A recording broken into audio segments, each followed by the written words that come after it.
एक गांव में दो भाई रहते थे। बड़ा भाई गंगाराम बहुत अमीर था। उसके घर में किसी भी चीज की कमी नहीं थी। वही छोटा भाई सेवकराम बहुत ही भोला और नेक दिल इंसान था। उसके परिवार में उसकी पत्नी और एक बच्चा था। वह इतना गरीब था कि वह मिट्टी के मकान में रहता था। गंगाराम की पत्नी के 3 पुत्रियों के बाद पुत्र हुआ था, तो गंगाराम ने एक बड़ा प्रोग्राम रखा जिसमें उसने गांव के और बाहर के बड़े बड़े अमीर लोगों को बुलाया था।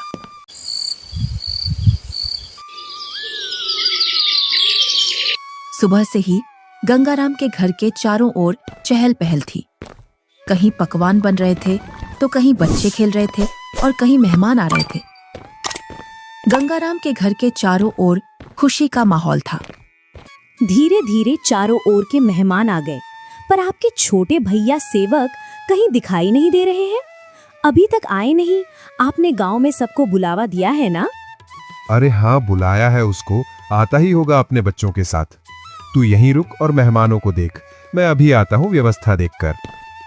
इतना कहकर गंगाराम घर से बाहर चला जाता है और गुनगुनाता है, मैं उसको अपने प्रोग्राम में क्यों बुलाऊं?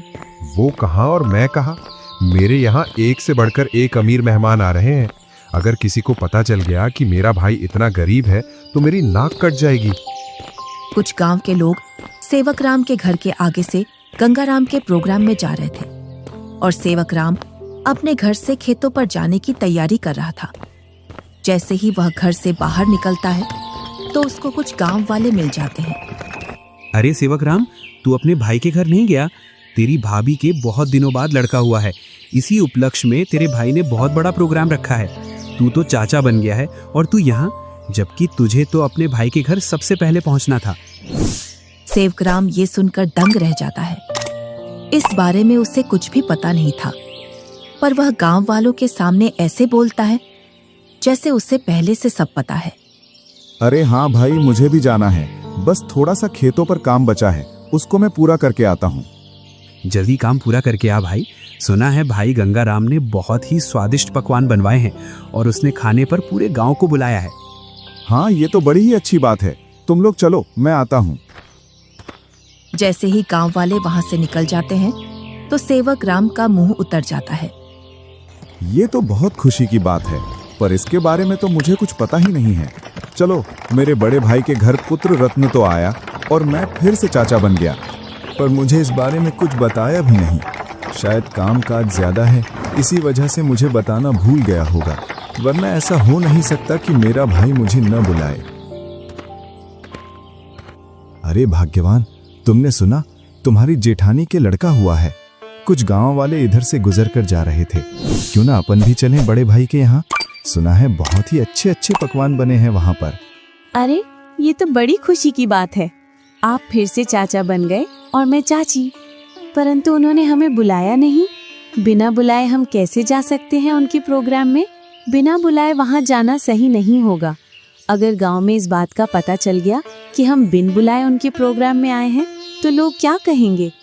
बड़े भैया इतना बड़ा प्रोग्राम कर रहे हैं और इतने बड़े प्रोग्राम में पूरे काम की जिम्मेदारी भी उन्हीं पर है। तुम्हें पता है ना उनके पास कितना कामकाज होगा। इसी कामकाज की वजह से हमसे बोलना भूल गए होंगे और प्रोग्राम वाला आदमी तो कुछ ना कुछ तो भूल ही जाता है। आप लोग चलो ना, मैं अपने ताऊ का घर और अपने छोटे भाई को देख आऊंगा। कैसे चलें बेटा? मन तो मेरा भी बहुत कर रहा है जाने को, पर उन्होंने हमें प्रोग्राम का निमंत्रण भी नहीं दिया और ना ही हमसे बोला। उन्होंने फिर किस मुंह से उनके प्रोग्राम में जाएं? क्या हम अपने छोटे भाई से मिलने नहीं जाएंगे पापा? क्यों नहीं, हम जरूर चलेंगे आपके छोटे भाई से मिलने के लिए। क्यों आप छोटे बच्चे को झूठी तसल्ली दे रहे हो? तुम्हें पता है ना, तुम्हारे बड़े भाई हमें उनके बराबर नहीं समझते हैं, तभी तो उन्होंने हमें प्रोग्राम में नहीं बुलाया है। तुम तो सदा गड़े मुर्दे उखाड़ती हो। ऐसा नहीं है, वो हमको चाहते हैं। वो तो कामकाज की वजह से बुलाना भूल गए हैं।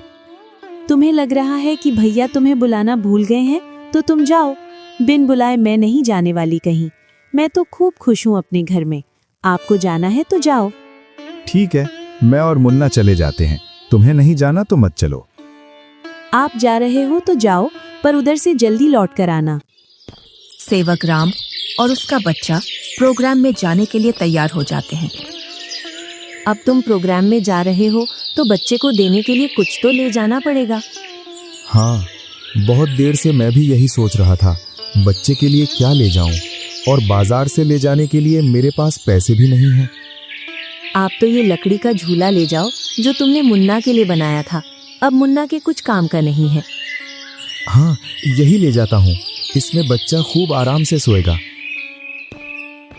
सेवक राम उस झूले को उठाकर चल देता है और उसके साथ में उसका लड़का भी चल देता है।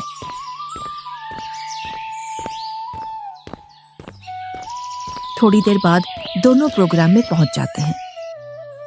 यहाँ तो खूब अमीर मेहमान आए हैं और बच्चे को देने के लिए शानदार और महंगी महंगी वस्तुएं लाए हैं। मेरा झूला तो इनके आगे कुछ भी नहीं है। सेवक राम मेहमानों पर महंगी महंगी वस्तुएं देखकर अपने झूले की ओर देखता है और मन ही मन में सोचता है, मैं क्यों इस झूले को यहाँ लाया? यहाँ तो एक से बढ़कर एक वस्तुएं हैं बच्चे के लिए। मैं भी क्या सोच रहा हूँ, भला हाथ की बनी चीज और बाजार की चीजों में अंतर होता है। बड़े भैया जरूर मेरे झूले को पसंद करेंगे, क्योंकि मेरा झूला सबसे मजबूत है, क्योंकि इसे मैंने अपने हाथों से बनाया है।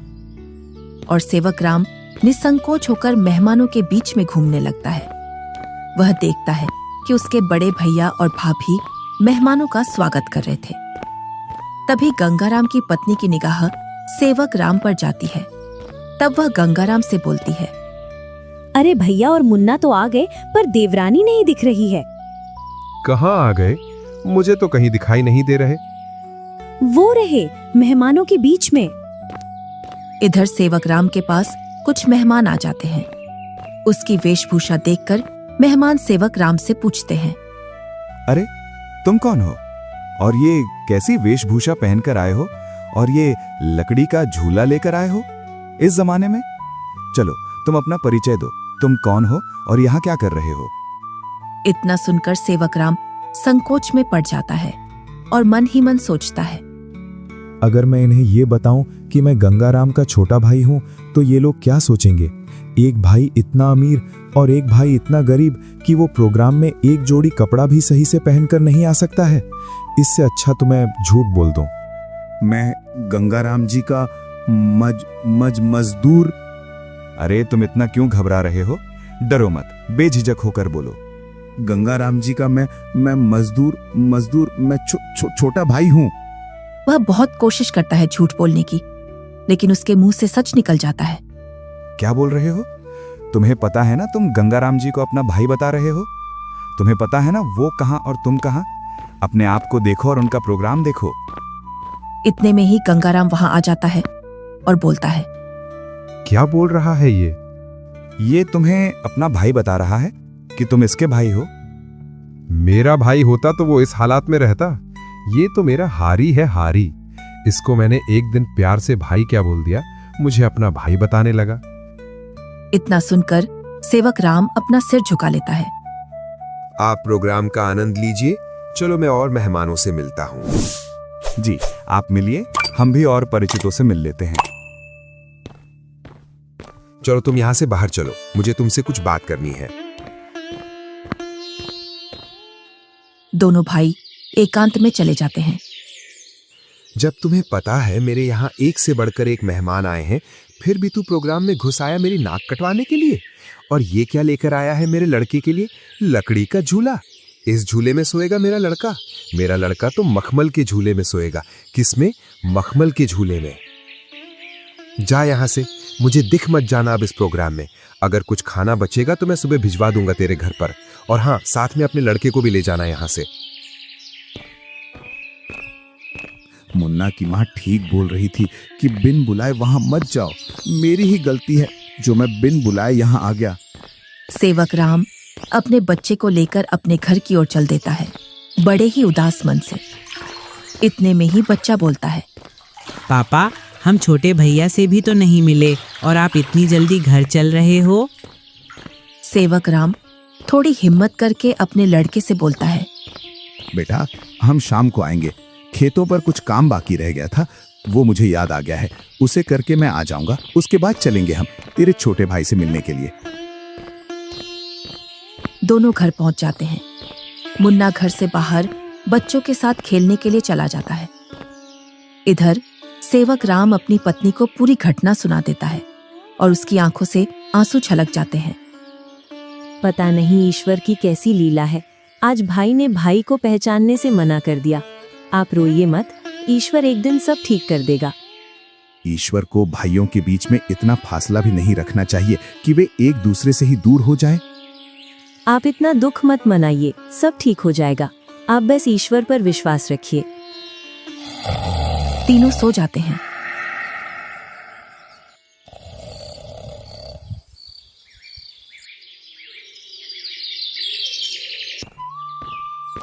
दूसरा दिन गंगाराम के दरवाजे को कोई बजाता है।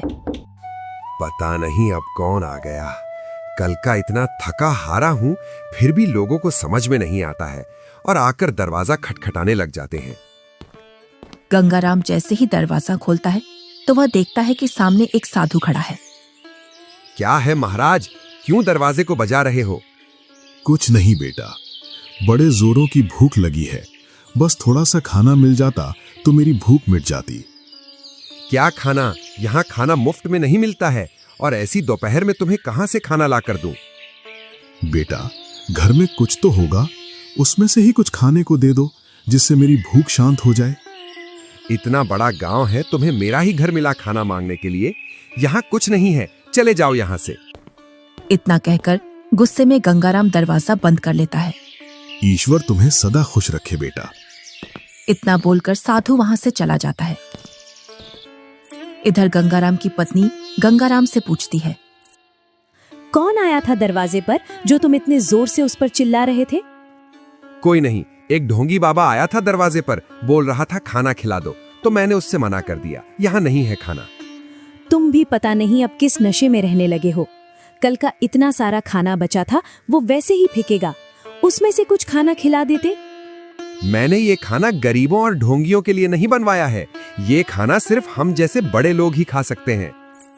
गंगाराम की पत्नी गुनगुनाते हुए वहां से अपने कमरे में चली जाती है।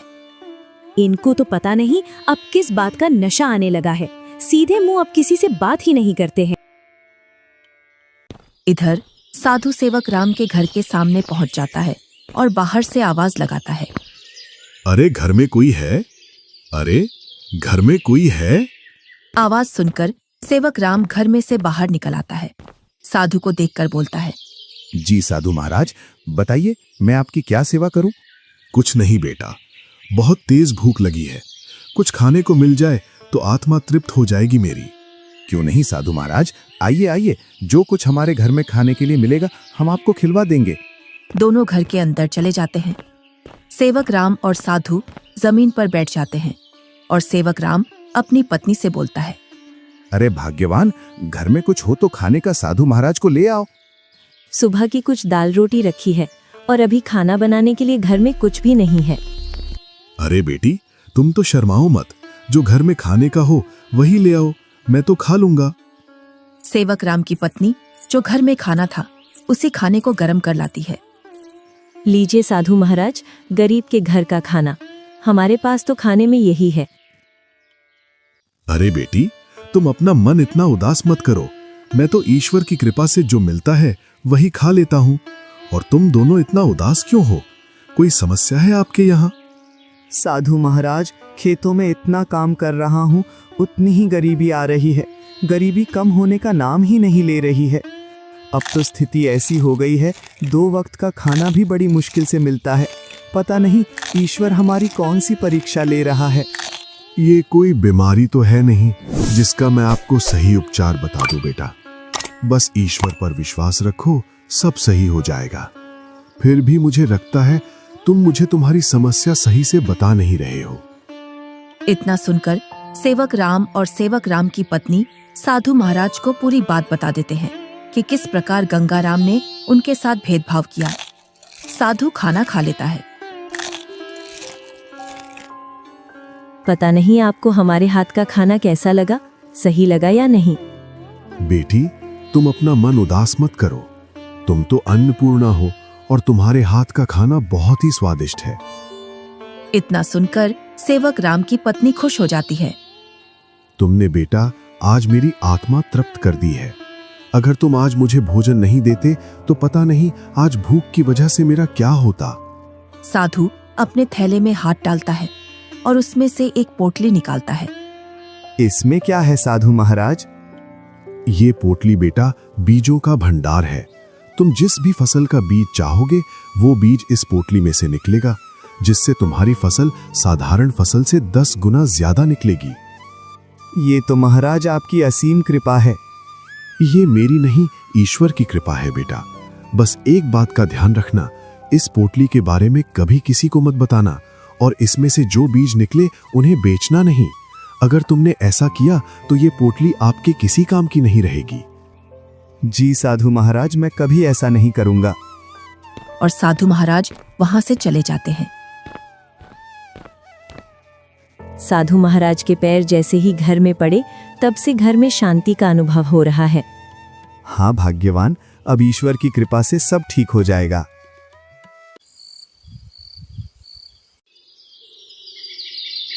जैसे ही सेवक राम ने अपने खेतों में उन बीजों की बुआई की तो चारों ओर सेवक राम की फसल के ही चर्चे थे।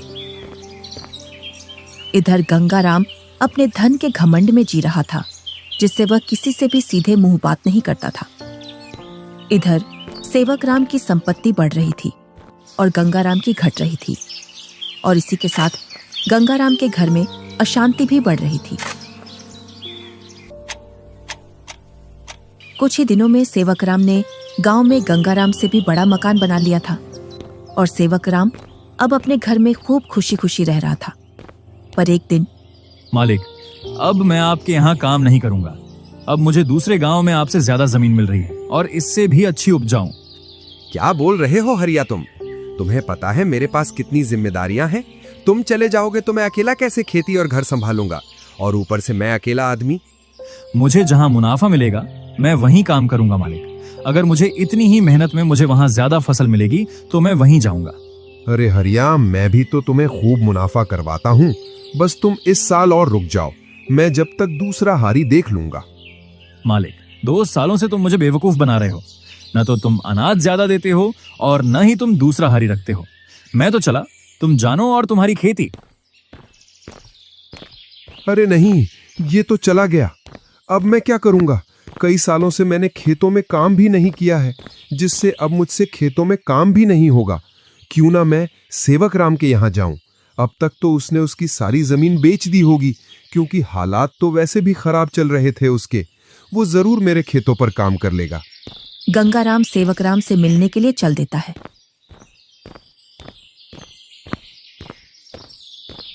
जैसे ही वह उसके घर के सामने पहुंचता है तो वह सेवक राम के घर को ढूंढने के लिए उस मोहल्ले में चारों ओर घूम जाता है। इधर ही थी उसकी झोपड़ी, पता नहीं किधर गई। बहुत देर से ढूंढ रहा हूं, मिल नहीं रही है। तभी वहां से एक गांव का व्यक्ति गुजर कर जा रहा था तो गंगाराम उस व्यक्ति से पूछता है, अरे भैया, सेवक राम की झोपड़ी थी यहाँ, वो कहाँ है? कितने दिनों बाद आ रहे हो भैया इधर? शादी के बाद अब आया हूँ इधर। इसीलिए तो तुम्हें वो झोपड़ी नहीं मिल रही है। अरे भैया, तुम जो सामने मकान देख रहे हो बहुमंजिला, यही घर है सेवक राम का। ये कैसे हो सकता है? 2 साल पहले तो ये गरीब हुआ करता था। हाँ भैया, 2 साल पहले गांव में सबसे गरीब व्यक्ति यही था। पता नहीं भैया, इसने खेतों में कौन सा खाद डाला है जिससे इसकी पैदावार सबसे ज्यादा निकलती है। घर बताने के लिए बहुत बहुत धन्यवाद। और गंगाराम उस घर के अंदर चला जाता है। जैसे ही सेवक राम अपने बड़े भैया को घर के अंदर देखता है तो वह बहुत खुश होता है। अरे मुन्ना की माँ, वो देखो हमारे घर में कौन आया है। बड़े भैया, आओ भैया बैठो। अरे, तुमने इतना शानदार घर कैसे बनाया? तुमने तो पूरा ही नक्शा बदल दिया। बहुत ही शानदार घर बनाया है। कहीं तुमने चोरी चपाटी करके तो ये घर नहीं बनाया? नहीं भैया, मैंने कोई चोरी नहीं की है। ये तो मैंने अपनी मेहनत से बनाया है। ऐसी मेहनत तो तू पहले भी करता था, पर पहले तो तूने ऐसा मकान बनाया ही नहीं। भैया, आपसे क्या छुपाना, जब आपका प्रोग्राम था उसके एक दिन बाद हमारे घर पर एक साधु आया था। उसको हमने पेट भर खाना खिलाया था। आज उनके आशीर्वाद की वजह से ये सब है हमारे पास। इतना सुनकर गंगाराम का सिर घूम जाता है और उसकी आंखों तले सब सीन आ जाता है कि किस प्रकार उसने उस साधु को भगाया था। वो साधु तो सबसे पहले मेरे घर आया था, इसका मतलब ये सारा धन मेरा हुआ। क्या बोल रहे हो भैया? ये तो मैंने अपनी मेहनत से खड़ा किया है, ना कि जादू से। ये सब तुझे साधु के आने बाद ही मिला है ना? तो इस गांव में सबसे पहले साधु मेरे घर आया था। अगर मैं उसे खाना खिला देता तो ये सारी संपत्ति मेरी होती। इसका मतलब तूने मेरे अधिकार की संपत्ति छीनी है। ये तो मुझ पर गलत इल्जाम लगा रहे हो भैया। मैं उस साधु को ढूंढ कर लाता हूँ और साधु से तेरे सामने बुलवाता हूँ कि इस संपत्ति पर किसका हक है।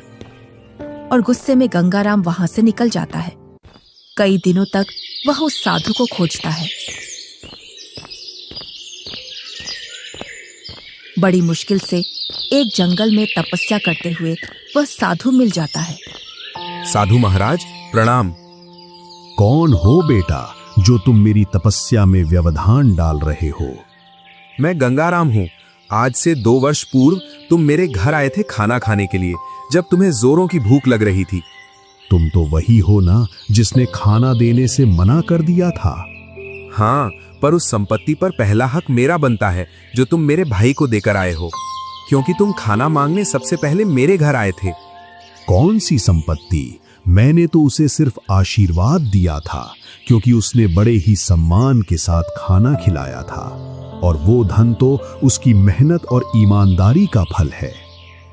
इतना सुनकर गंगाराम गुस्से में साधु से बोलता है, साधु, तुम मेरे साथ अन्याय कर रहे हो, क्योंकि उसकी संपत्ति पर पहला अधिकार मेरा है, क्योंकि तुम सबसे पहले मेरे द्वार पर आए थे। अगर तुम मुझे ये पहले ही बता देते कि मैं तुझे और भी अमीर बना दूंगा तो मैं तुम्हें उससे भी अच्छा भोजन कराता। उसने क्या खिलाया होगा आपको? सूखी रोटी? गंगाराम साधु से बहुत वाद विवाद करता है और गुस्से में साधु से बोलता है, जिससे साधु को क्रोध आ जाता है। बालक, तुमने मेरी सब्र की सीमा खत्म कर दी है। तुम मेरे श्राप से अब बच नहीं सकते हो। इतना सुनकर गंगाराम के होश उड़ जाते हैं। इतने में ही सेवक राम और गंगाराम की पत्नी आ जाती है। क्षमा कीजिए साधु महाराज, क्षमा कीजिए। अरे बेटी, तुम क्यों माफी मांग रही हो? मेरे पति थोड़े उग्र हैं, उनको पता नहीं है किससे कैसे बात करना है। इतना सुनकर गंगाराम भी माफी मांग लेता है। गंगाराम, अभी तक तुम्हारा जो घर चल रहा था वो तुम्हारी पत्नी के निर्मल भाव की वजह से चल रहा था। अब तुम अपने लालच को छोड़ दो और दोनों भाई साथ साथ रहो, क्योंकि तुम्हारा छोटा भाई बहुत ही ईमानदार है। जी साधु महाराज। तुम्हें कैसे पता चला मैं यहाँ हूँ? आप जिस दिन साधु महाराज की खोज में निकले उसी दिन भैया मेरे पास पहुँच गए थे और उन्होंने आपके बारे में मुझे सब बता दिया था। भाई हो तो तेरे जैसा, मेरे जैसा भाई किसी को भी नहीं मिले।